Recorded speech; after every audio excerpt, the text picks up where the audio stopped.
Estamos de volta com o Clube da Bola aqui na NDTV Record, sabadão para a gente falar muito de futebol no Dia Nacional do Futebol, hoje 19 de julho. Gente, seguinte, Figueira joga amanhã às 4h30 da tarde contra o CSA em Alagoas.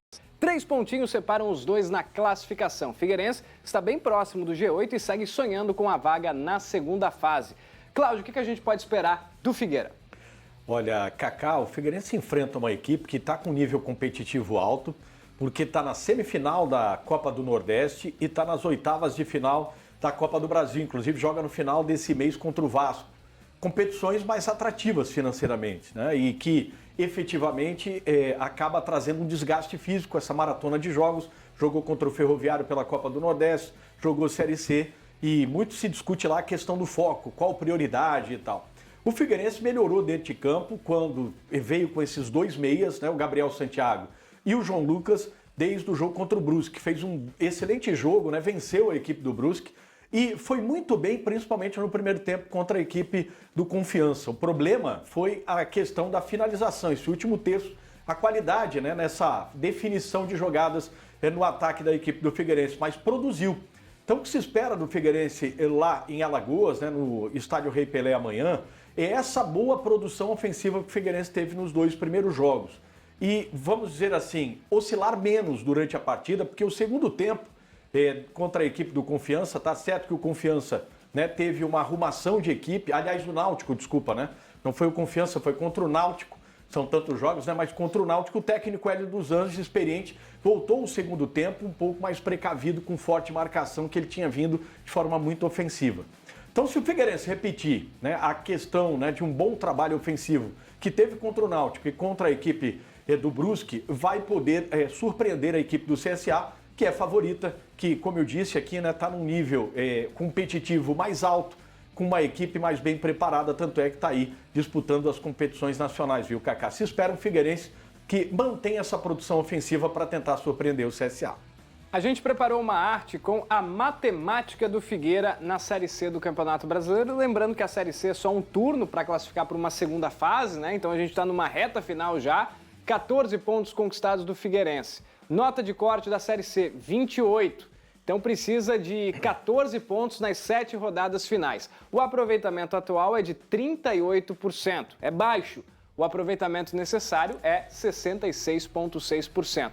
Então o Figueirense precisa de 5 vitórias ou 4 vitórias e 2 empates para conseguir essa classificação entre os 8. E o CSA, na rodada deste final de semana, já é um confronto direto, já precisa arrumar ponto, alguma coisa lá em Alagoas. Agora, jogar no Rei Pelé é muito difícil, né, Badá? É um compromisso complicado aí para os comandados do Pintado. Quero te ouvir sobre CSA e Figueirense, o Furacão jogando fora de casa. Jogar lá é difícil, né? O Cláudio falou muito bem aí. O CSA tem ido bem nas demais competições. E a Série C ela é muito difícil. A Série C, eu tenho insistido muito nisso. Parece que a cada ano a Série C está mais competitiva e mais difícil, né? Está nivelando por cima. Então, todo jogo, e para o Figueirense ter o direito, né, de ainda imaginar uma vaga entre os 8 e classificação para a segunda fase, tem que buscar ponto fora. Eu queimei a língua outro dia, naquele jogo do Brusque contra o Figueirense, sem me pedirem, eu dei o palpite aqui de que o Brusque ganharia o jogo. Pois o Figueirense foi lá e ganhou. Então, tem possibilidades também de ganhar do CSA, né? O CSA tem bom time, o Rei Pelé normalmente tem bons públicos, gramado pesado, mas é um jogo bom aí para o Figueirense entrar na briga, conquistar uma vitória que seria muito importante fora de casa. Ô Renato, e o Figueirense, a cada ano que passa e ele não consegue o acesso, fica mais difícil esse fardo, né? Porque o Figueirense tem que buscar o acesso, tem que subir. E nos últimos anos até brigou contra o rebaixamento para a Série D do Brasileiro. Então, a cada ano que o Figueirense não conquista o acesso, parece que fica mais difícil. O caminhão fica mais pesado.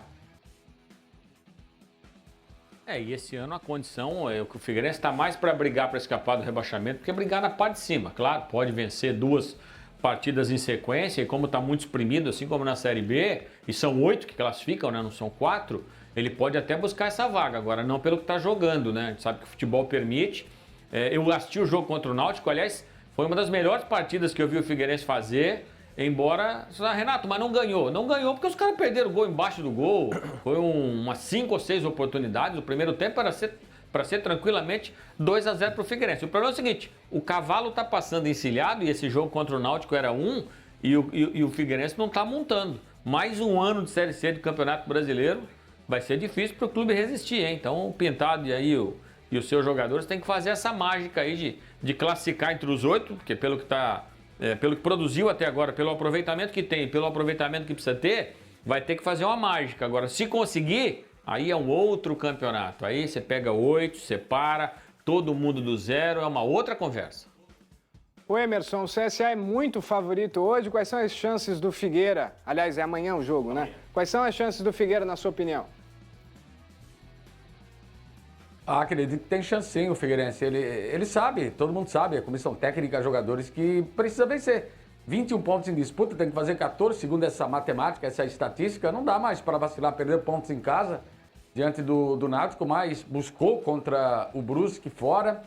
Eu acho que o Figueirense tem condições sim. Eu estou apostando nessa reta final e o pessoal deve estar sabendo que não dá mais para vacilar e tem que ir lá e buscar. Acredito que o Figueirense tem condições sim de vencer. Mas se voltar de um ponto de lá com um pontinho é sempre importante, porque é um jogo realmente difícil. O CSA está nas semifinais da Copa do Nordeste, deve estar com a cabeça também nesse momento nessa competição, mas dá para buscar sim. Estou acreditando aí que nessa reta final o Figueirense vai chegar entre os 8. Se na matemática que a gente viu na arte se fala em 2 empates, né, 2 pontinhos, talvez um deles seja amanhã, né? Então, amanhã é um jogo bem difícil. Fala, Cláudio. E Kaká, eu até estava chamando aqui, porque o Renato Semensati falou muito bem, né, dessa questão do aproveitamento. Você está vendo na tela aí da NDTV de 38%. Com certeza é uma campanha para permanência, para você não ir para a Série D, né? Exatamente, manutenção nessa Série C. E o Figueirense a gente trouxe em primeira mão ontem, né, no Jornal ND e no Portal ND+, no Jornal hoje e no Portal ND+, ontem, que para melhorar, né, esse aproveitamento, o Kaique Moreno, que veio em grande expectativa aqui no estádio Orlando Scarpelli, artilheiro da Série C do ano passado com o São Bernardo, está saindo de empréstimo para o Volta Redonda. E aí está tendo um troca-troca. Está vindo o Yuri, que começou na base do Audax lá do Rio de Janeiro, passou pelo Atlético Mineiro, pelo Ceará, jogador que traz uma característica diferente que o Pintado quer, um jogador de mais velocidade, jogando mais pelo corredor, né? E talvez com mais essa peça o Figueirense possa melhorar esse aproveitamento. Precisa ter sequência de vitórias, senão é bem como o Renato Semensati falou, vai ficar naquele limbo de permanência na Série C. E no nosso portal ND+, também tem outras informações sobre o Figueira. O lateral esquerdo Leonan, titular absoluto desde a chegada do treinador Pintado, teve uma ruptura do colateral medial do joelho esquerdo confirmada e está fora da temporada. No portal tem todas as informações também, outro material do Jorge Júnior que você acompanha de olho em tudo da dupla da capital. Então uma baixa importante no time do Figueirense, um titular, né, que está fora da temporada. Infelizmente, a gente tem mais alguma informação para passar, Cláudio, sobre essa questão do desfalque do Figueira, então, informação de lesão confirmada, lesão séria, né? Dentro dessa questão, né, realmente foi uma perda. Os últimos jogos o Leonan cresceu, né, o futebol ali pelo lado esquerdo, tanto no aspecto de marcação, que ele tinha ido muito mal contra o Confiança, mas nesses 2 últimos jogos, primeiro tempo no início, antes da lesão contra o Náutico, e no jogo contra o Brusque, estava vindo muito bem. E a primeira informação, claro, é que o Samuel vai ser o substituto natural, enquanto o Figueirense ainda vai para o mercado. O Figueirense deve anunciar até o início dessa semana a contratação de um lateral esquerdo e virou prioridade dentro do departamento de futebol depois dessa lesão do Leonan. O outro catarinense na Série C do Brasileiro é o Brusque, que joga amanhã contra o Retrô no estádio Augusto Bauer. O quadricolor tem 3 jogadores fora por suspensão: Alex Juan, Jean Mangabeira e Jean Paul Torres. O treinador Bernardo Franco, que estreou com vitória na última rodada, também está fora porque foi expulso lá em Maringá na vitória por 2-0. Brusque e Retrô, então, amanhã às 7 da noite no estádio Augusto Bauer. O Brusque está em 7º, dentro do G8, vai pegar o Lanterna, o pior time da Série C do Campeonato Brasileiro. Vamos ver como é que está a classificação, então, da Série C? Vamos ver onde anda o Brusque. O Brusque está em 7º, e o Figueirense? Onde anda o Furacão do Estreito? Vamos encher a tela. Série C do Brasileiro, Caxias, campanha espetacular em 27 pontos. Ponte Preta 23, Ipiranga 20, mesma pontuação do Londrina, São Bernardo e Floresta 19, Brusque 18 e o Náutico fecha o G8 com 17. O CSA, adversário do Figueirense, também não está no G8, apesar de todo o investimento e bons momentos na temporada. Ituano 17, Guarani 16 e o Figueira 14. 3 pontinhos aí do CSA e do G8, o Figueirense. Maringá e ABC 14 também. Botafogo da Paraíba 13, Itabaiana 11 e a zona de rebaixamento, Tombense 11, Confiança e Anápolis 10. O Retrô, adversário do Brusque, lanterna com 9 pontos. Essa é a situação da Série C do Campeonato Brasileiro. A gente tem uma atualização da nossa enquete com o público nesse sabadão de futebol. Sábado, Dia Nacional do Futebol. A gente quer saber qual é o título mais importante do futebol catarinense. A gente vai colocar já para você acompanhar e segue votando no nosso WhatsApp. Qual foi o título mais marcante do futebol de Santa Catarina no século? Figueirense, ó, a galera do Figueirense participando, hein? Figueira 2018, último estadual, 36%. Em segundo ainda a Chape 2020, 27%. Nós temos o Avaí 2012, 18%. Criciúma e Jeque empatados, então, com 9% dos votos. Agora tá mais legal, aí tem mais gente participando. Melhoraram, então, as participações da galera, os torcedores do futebol catarinense. A gente tem participação no WhatsApp. Boa tarde, a Chape sempre chorando. Qualquer dia tem que dar calmante para o Dalpozo e para o Badá. E ela tá rindo ainda, a Babi, no nosso WhatsApp. Recadinho pro Sérgio Badá. É um prazer assistir o melhor programa de esportes de Santa Catarina. O Avaí hoje vai dar a volta por cima. Leão, tá mandando o Newton. Tem fotinho também, boa tarde a todos vocês. Amanhã com certeza jogo do Meucílio, como sempre estarei lá torcendo. Abraço a todos vocês, valeu Marlene, ó, no estádio Doutor Ercílio Luz. Marlene Marcilista, estamos registrando também aqui no Clube da Bola. Hashtag Avaí 2012, mas o de 2025 foi mais importante. Contra tudo e contra todos, está dizendo o Vitor no nosso WhatsApp. Legal também, hein? Participação havaiana. Maraísa, boa tarde, Kaká. Amanhã tem gol do Pitbull e classificação do Cílio. Abraços de Rafael, Maraísa e Natan de Itajaí. Pô, Rodolfo Potiguar, o Pitbull, ele fez um golaço na vitória do Marcílio por 1-0 para cima do Bar, mas ele tomou o terceiro amarelo, Maraísa. Ele não vai poder jogar amanhã pelo Marcílio. Desfalca o Marinheiro, mas volta na próxima rodada. Brigadão pela participação também. Foi um golaço do Rodolfo Potiguar pelo Marinheiro. E falando em Série D, agora a gente vai trazer as informações do Jeque, que está muito próximo de garantir a vaga para a próxima fase. A Drica Evarini traz todos os detalhes do tricolor do norte catarinense, o Coelho que tem pedigree. Drica, fala aí. E amanhã, 4 horas da tarde, o Jeque faz o último jogo nesta primeira fase diante do torcedor. O tricolor recebe o São José às 4 na Arena Joinville, nesse jogo que é o chamado jogo de 6 pontos. Ele pode valer a classificação, a liderança, a vice-liderança ou ainda o Joinville pode sair sem estar classificado de dentro do gramado, mas para isso muita coisa precisa acontecer. Nesse jogo contra o São José, o técnico Emerson Maria vai ter aí um desfalque certo.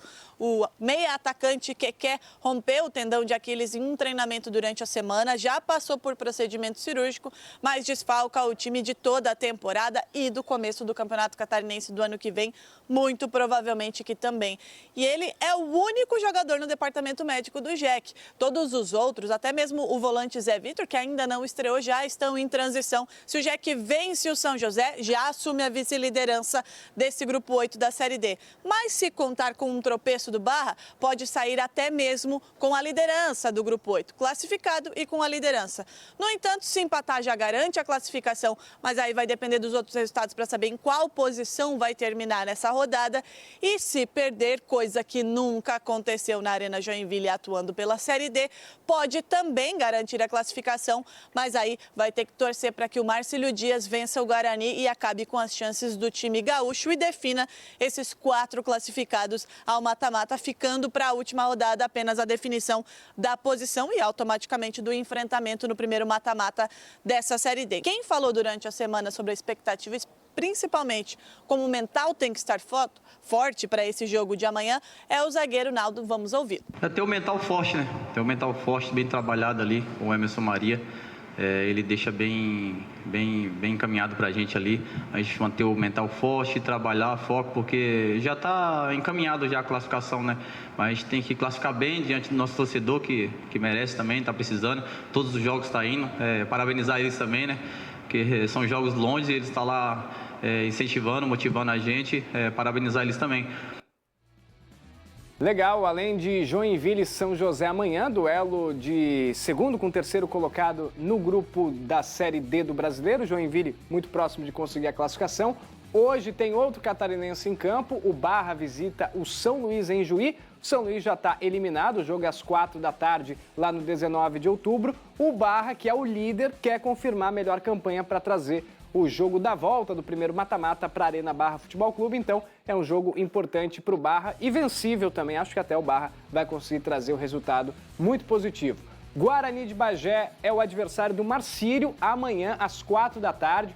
Já comentei aqui, o Potiguar está suspenso, né? Mas a expectativa é de um gigantão lotado. O clube fez, ao longo de toda a semana, promoção de ingresso, meia entrada para todo mundo. Então a gente deve ter um público aí perto da casa dos 5 mil torcedores. O Marcílio deve colocar pela primeira vez os 5 mil no gigantão. Marcílio e Guarani, o Marinheiro com empate, consegue a classificação para a próxima fase com uma rodada de antecedência. Mas o Marcílio também está brigando para tentar trazer o mata-mata, o segundo jogo do mata-mata, para Itajaí. Vamos ver como é que está a Série D do Brasileiro, então, a classificação com os nossos catarinenses bem, hein?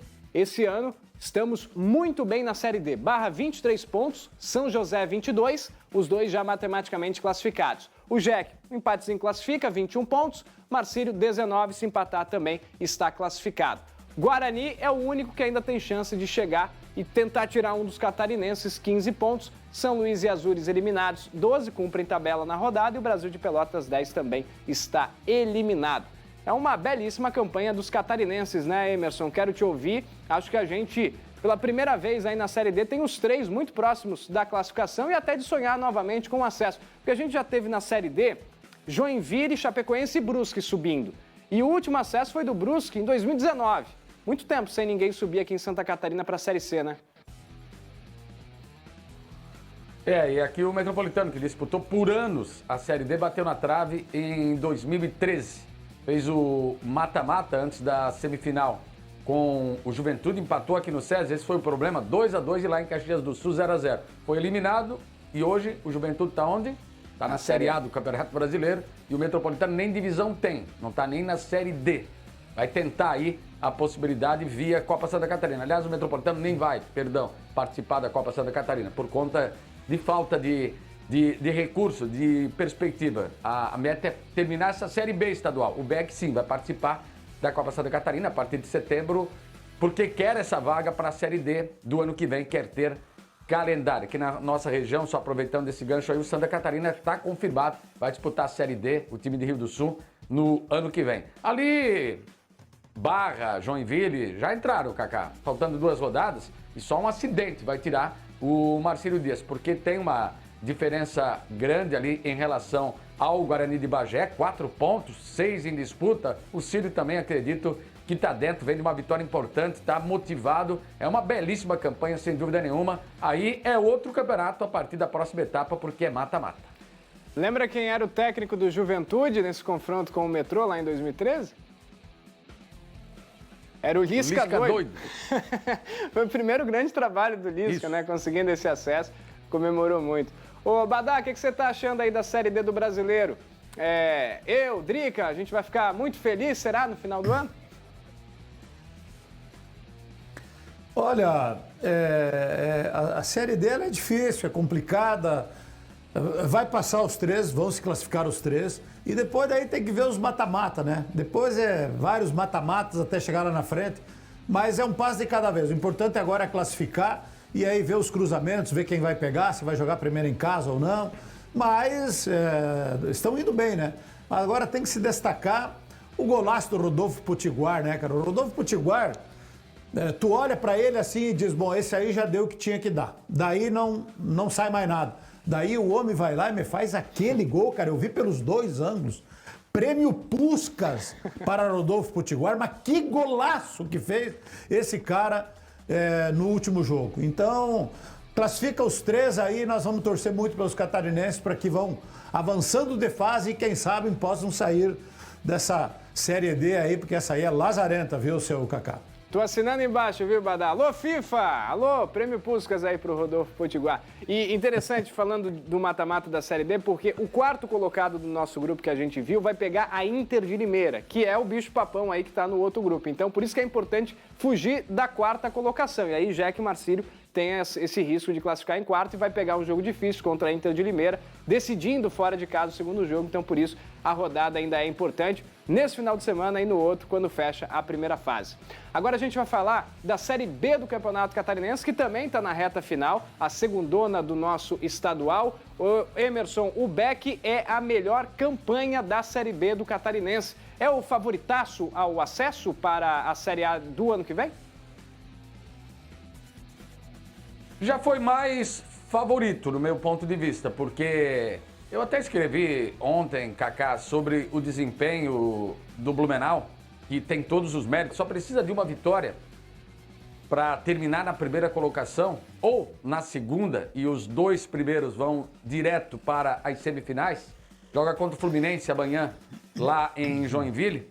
Só que os treinadores costumam dizer isso, comissão técnica. Na sexta, 7ª rodada, o time vai estar mais entrosado, vai estar mais cascudo, mais confiante. E o Beck, ele caiu de rendimento nas últimas rodadas. Desde aquela derrota para o Carlos Renault justa lá em Brusque, mereceu perder, o Carlos Renault mereceu vencer na grama sintética. Aí teve torcedor, e eu conversei com muitos torcedores que têm ido ao SESI. E foi unânime com quem eu conversei. Torcedor. O time está preocupando porque não está passando confiança. Mas os gênios da internet foram ali comentar dizendo que não, isso é normal, o Beck é o melhor time, está sobrando e vai subir com o pé nas costas. Eu não acho isso. Eu só escrevi, coloquei um alerta que o Beck precisa se encontrar, se entender. A comissão técnica com alguns jogadores tem ainda o melhor elenco, mas se esperava uma melhor evolução. Talvez eu seja chato demais, exigente demais, mas no mata-mata, a gente costuma dizer, e é verdade, é outro campeonato. Pega um time chato, um time cascudo, com cara de Série B, com DNA de Série B. E esse time do Beck é muito técnico, ele ainda não incorporou esse espírito da segunda divisão. Vai lá que num jogo mata-mata, é ida e volta, vem pra cá, no SESI, joga por uma bola, joga no erro do adversário e pode aprontar. O Beck, ele precisa se reencontrar, senão pode ser surpreendido. Ainda é um dos favoritos, mas ele precisa melhorar, porque os clubes têm até terça-feira que vem, Kaká, para inscrever ainda jogadores. E o próprio Metropolitano está se mexendo aqui nos bastidores, mesmo com a dificuldade financeira, para trazer 3 peças. E o Evandro Guimarães, que é o treinador, ele lembra que fez isso lá no Inter de Lages em 2023. 3 jogadores que chegaram, fizeram a diferença e o Leão Baio acabou subindo, foi vice-duração, mas acabou subindo para a Série A. Essa é a perspectiva. O time do Metropolitano é inferior tecnicamente, mas é um time cascudo, é um time chato. E na hora do mata-mata isso pode pesar. Fala, Badá. Bem rapidinho, em relação a esse assunto aí do Emerson, eu vi a matéria, vocês devem ter visto também, a média de público do Metropolitano na Série B do Campeonato Brasileiro, mais de 1.600 torcedores por jogo. É uma média superior a 8 clubes da Série B, inclusive do Novo Horizontino e do América, que a Chapecoense vai jogar lá na Arena Independência, e você vê os jogos do América, está sempre vazio aquilo lá. E o Metropolitano tem uma média de público na Série B superior a 1.600 torcedores. Então, gente, um clube numa cidade como Blumenau, que tem agora a estrutura que tem, e com a torcida que tem, homem do céu, tá na hora de ousar um pouquinho mais. Ousar um pouquinho mais, porque time tem que ter torcida. E o Metropolitano tem mais torcida do que 8 clubes que estão disputando a Série B do Campeonato Brasileiro. A cidade de Blumenau estava carente, né, de futebol em Blumenau, né, Emerson? E foram 5 anos, né? Eu acho que isso é reflexo também de os times terem voltado a jogar no SESI. 5 anos jogando o Metropolitano em Ibirama e o Blumenau 5 anos jogando em Indaial e em Jaraguá do Sul. Só que também, Badá, é importante destacar que essa média, ela faz parte do primeiro jogo, no Clássico, onde o Metropolitano foi o mandante e se tivesse espaço aqui para 5 mil torcedores, o SESI lotaria, mas foi limitado ali em 3 mil torcedores e deu 2.600. Aí na outra partida já deu 1.300, no último 1.600, mas também com uma política que eu acho legal, uma política, uma matemática que não bate, números que não batem, mas o Metropolitano está agindo assim, porque cada jogo que você abre, Kaká, é 20 mil de despesa. E o Metropolitano confirmou de novo, na última partida contra o Fluminense, R$10 o preço do ingresso, preço único. R$10 amanhã também contra o Camboriú, porque entende que é decisão, que precisa do apoio do torcedor. Depois é outra história, vai tirar do bolso, no borderô, enfim. Mas é bom. E eu acredito que vai ser o maior público do Campeonato Catarinense agora da segunda divisão, sem dúvida, porque até na bilheteria, deu um problema aí eletrônico, mas até na bilheteria, amanhã mesmo, não só antecipado, mas vai custar R$10. Então, não tem desculpa. Já por outro lado, o torcedor do Beck, ele tem que pagar R$50. Aí é o berreiro maior aqui. Por isso que há uma divisão, um público inferior, mas se também coloca R$10 o preço, o torcedor do Beck também vai fazer a sua parte. Embora, nesse momento, a gente tem mais torcedor do Beck na teoria, viu, Kaká? Porque na prática, o torcedor do Metropolitano tem se demonstrado que tem ido mais a campo. Pesa, com certeza, essa questão do ingresso, R$10,50. Tem uma diferença muito grande, mas hoje o torcedor do Metropolitano tem ido em maior número, passa a ser, de fato, pelos números aí, a maior torcida por hora, maior do que a do Blumenau. Antes do nosso intervalo, eu queria chamar o Renato, porque outro time que também tem uma torcida legal e que viveu bons momentos é o Tubarão, né? E o Tubarão está fazendo uma Série B bem ruim. Seria a decepção do campeonato desse ano, Renato? Como é que você está vendo isso aí? Mas é que mudou a realidade do Tubarão, né? O Tubarão tinha aquela parceira antes, que fez um grande investimento, o Tubarão se destacou na primeira divisão, trouxe Silas treinador, trouxe Edno e tudo mais, só que implodiu o projeto, deixou muitas dívidas, foi um grande trauma na cidade, aí os dirigentes locais, com pouco investimento, perdeu o status de clube formador, o certificado de clube formador, passou por uma crise financeira muito grande, está tentando retomar, mas é com uma garotada. Agora o Alexandre Lopes foi contratado recentemente para ser o treinador, até conseguiu dar uma reagida no time, mas não tem poderio financeiro, não tem força para brigar para subir para a primeira divisão, não. Série B do Catarinense, então, que vai promover 2 clubes para a Série A de 2026, a gente segue acompanhando também. Antes do break, a gente tem participação do público do Clube da Bola, quem está acompanhando a gente e está participando. A gente vai encher a tela aqui, vamos ver? O Zenon em Criciúma, boa tarde, Kaká e amigos do Clube da Bola. O título mais importante foi do hashtag Criciúma 2002, invicto em casa, com 14 vitórias e somente 1 empate. Valeu, Zenon, estamos registrando aqui, legal, participação do torcedor do Tigre. Boa tarde, pergunta para o Cláudio, qual a situação da RJ do Figueirense? Marciano quer saber e eu também, então, Cláudio, o que você tem de informação? Olha, a recuperação judicial do Figueirense continua aguardando no Tribunal de Justiça, né, na segunda instância, julgamento dos embargos de declaração no recurso que o Figueirense fez de agravo de instrumento. Então, ainda vai ter a análise em segunda instância sobre o plano de recuperação que o Figueirense apresentou em primeiro grau e que tinha sido aprovado em 2 assembleias. Então, tem que aguardar esse julgamento ali no tribunal. Valeu, galera. Segue participando, tá muito legal a participação de você aí de casa ajudando a gente a fazer o Clube da Bola. Vamos pro intervalo, na sequência uma reportagem especial da nossa série, que é o Me Conte a Sua História, e hoje o papo é com o Neto, ex-jogador da Chapecoense. Intervalinho na sequência, mais Clube da Bola aqui na NDTV Record.